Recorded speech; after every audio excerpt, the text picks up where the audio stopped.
Doug, I mean, is this just child's play? Because that's what it looks like to me. Or do you think this is a legitimate beef between these two? This is Rajon Rondo 101, isn't it? Yes. Rajon Rondo is a bitter dude. Rajon Rondo is a guy This is like fill in the blank.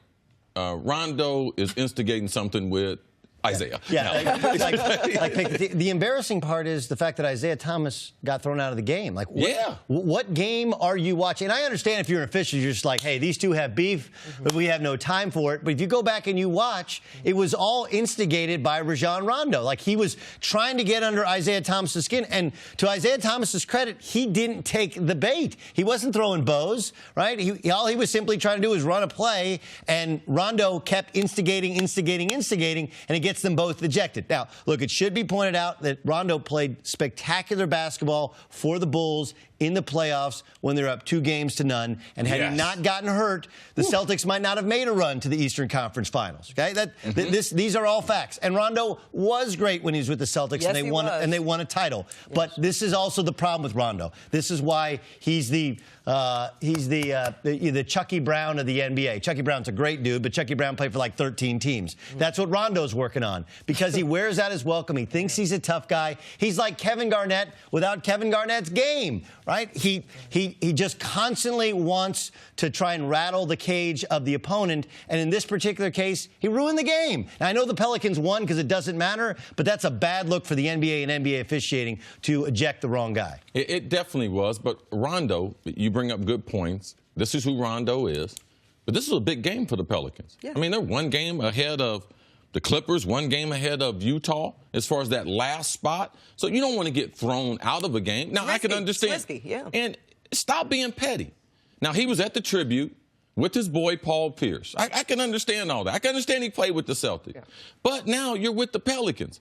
What's going to help the Pelicans? Now, if you instigate, and Doug, I could see you doing something like this in a game, because this is one of the old basketball tricks where you throw up your hands, so the ref's like, oh, what did I do? But when you're a taller guy going against a smaller guy, your hands are up, but you catch them elbows. Right. And that's what Rondo did to him a couple times. So Isaiah, the referee, catches the second guy in retaliation, but this is just one of them old gaming tricks. Yeah. You know, Isaiah didn't do anything that deserved being thrown out, and I just want to make sure that at this point in Isaiah's career, that I'm not one of the broadcasters just decides to continue to let the narrative just go, like it's all Isaiah's fault. Like, this guy has been through a lot.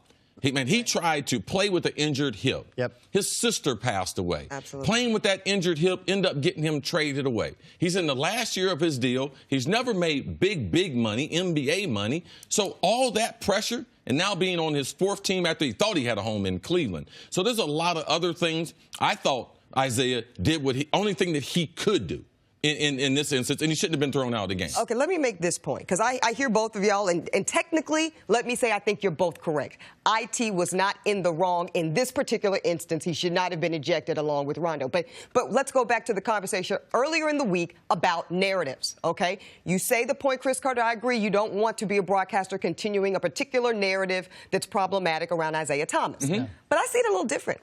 I think that he has done something to warrant some of this narrative that is continuing about him. You know what it is? He talks too much.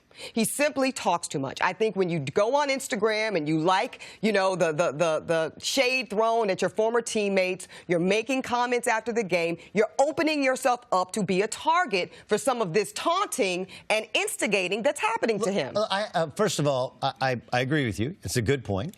And I also think that trash talk is as much part of basketball as the actual basketball itself. It is. Sure. Okay? It's a city game. It's a street game. It's I'm better than you, and I'm going to talk to you after I hit every shot. Or even if I miss every shot, I'm still going to talk to you. Right. But to Chris's point, dude's lost $100 million in the last 8 months. It's been tough. $100 million. Yeah, you better get off You would my be face. hurt, too. Okay. Absolutely. Right? Like, it's one thing, like, we've all had bad business deals in our lifetime to which, like, man, I should have made money and I lost money. Yeah. Right? But $100 million is big boy, life-changing, generational wealth. Absolutely. So he has that, and he did play through a bad hip. I wouldn't be surprised if in the next year or at the end of his career, he sues the Boston Celtics doctors for allowing him to play through that hip injury, play through that pain. gain, which has decreased his value on the open market. But in this, we can only judge in this particular instance. You're right. There are some things to which he should not have done in Cleveland. He should have kept his mouth shut. He should not have attacked Kevin Love in their players-only meeting. And, oh, yeah, by the way, if it's a players-only meeting, that information also shouldn't have leaked to the media. Sure. If you really want to get down to it. You're right. But in this particular instance, Rondo was trying to get under his skin, and I was actually impressed by the fact that Isaiah Thomas didn't take the bait. He restrained for a long time. But you know what? I hear you, and I have complete empathy for IT. He's, I'm sure, still grieving the loss of his sister and all the things you say. But at what point, gentlemen, do we have to stop the bleeding around the problematic narrative so we don't lose more money? Listen, let me tell you something. Ain't nobody going to hit me to my throat. All right? Okay. Much respect to your opinion. Okay. But ain't no one... We believe in this in sports. You can hit me to my shoulders, down to my toes, but you got to stay away from the neck and stay away from the head. So Rondo hits him with a straight arm to the throat. That's what started this whole thing. It's too much. Then they get double technicals. And we know how to rough players up. We know how to do things, how to say things.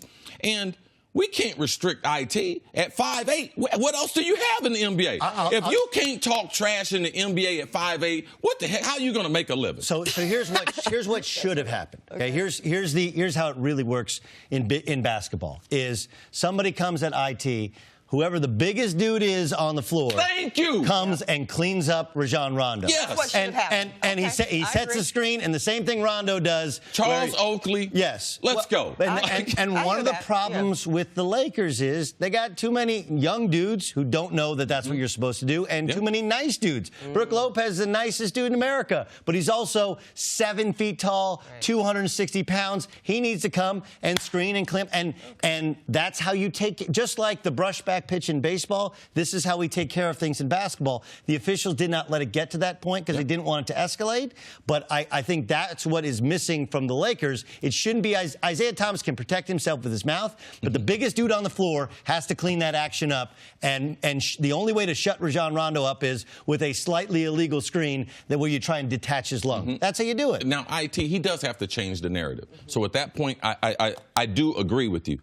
But last night, we have to look at what actually happened. Like going into the game would be like, what do we need IT to do? We need him to just play well, be a sixth man, blend in with the team, help out these young guys. Man, somebody hit you to the throat. Man, throw that out the window. Right. Okay, we got to play ball. I'm a grown man. He's a grown man. I'm out here getting paid. He's out here getting paid. He's trying to hurt me. I'm getting ready to defend myself. Yeah, we're all human. And that's how it's getting ready to go down. You're feeling that from your soul. I can tell. Thanks for watching. Subscribe here to get the latest from the show. Also, be sure to check out more of the best clips from First Things First, or go watch a few segments from our other shows on FS1.